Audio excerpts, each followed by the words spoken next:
Kontento mga transport groups sa ibinigay na 1 peso provisional increase ng Land Transportation Franchising Regulatory Board para sa mga public utility jeepneys. Ayon kay Ka Obet Martin, tagapangulo ng Pasang Mazda, malaking tulong sa kanilang hanay ang piso na dagdag pasahe upang mabawasan ang epekto ng mataas na presyo ng produktong petrolyo. Anila, sapat na ang kikitaing nasa 300 pesos hanggang 400 pesos kada araw na may dadagdag sa kanilang kita. Ito ay para matapatan na walang prenong pagtataas sa presyo ng diesel. Humingi naman ng pangunawa si Boy Vargas ng grupong Altodap sa publiko na tatamaan ng dagdag pasahe. Nagbabala ang Pasang Mazda at Altodap sa kanilang mga miyembro na huwag munang maningil dahil sa Lunes pa magkakabisa ang dagdag pasahe.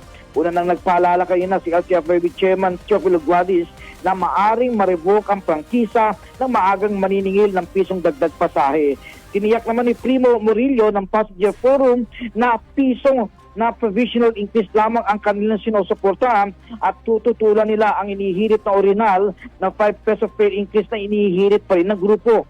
Anya, salit na direktang ipapasan sa publiko ang mataas na presyo ng produktong petrolyo, mas mainam na may ibang magsakripisyo dito, kaya ng pagtanggal na lamang sa excise tax at sa IVAT at sa epektibong pagpapatupad ng fuel subsidy.